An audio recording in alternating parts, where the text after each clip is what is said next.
హైదరాబాద్ లో మళ్లీ వర్షం పడింది. కూకట్పల్లి, జగద్గిరిగుట్ట, కుత్బుల్లాపూర్, దుండిగల్, సనత్ నగర్, పంజాగుట్టతో పాటు పలు ప్రాంతాల్లో వర్షం కురిసింది. పలు చోట్ల వర్షపు నీరు రోడ్లపై నిలిచిపోయింది.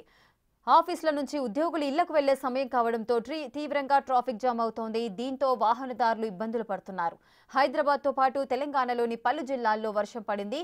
సంగారెడ్డి జిల్లాలోని ఆందోల్, జహీరాబాద్ నియోజకవర్గాల్లో భారీ వర్షంతో వాహనాల రాకపోకలు నిలిచిపోయాయి.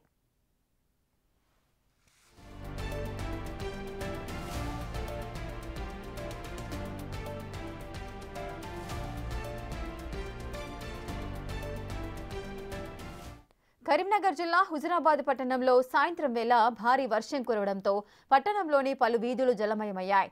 గత కొన్ని రోజుల నుండి వర్షం కోసం ఎదురు చూస్తున్న రైతులకు ఊరట కలిగింది. ప్రధానంగా వరంగల్ రోడ్డుపై భారీగా నీరు చేరడంతో పలు వాహనాలకు అంతరాయం ఏర్పడింది. కొమరంభీం, ఆసిఫాబాద్ జిల్లా కాగజ్నగర్లో సాయంత్రం నుండి భారీ వర్షం కురుస్తోంది. ఈదురుగాలుల కారణంగా ట్రాన్స్కో అధికారులు గంట పాటు విద్యుత్ సరఫరాను నిలిపివేశారు.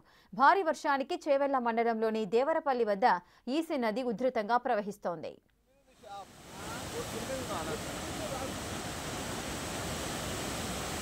అంటే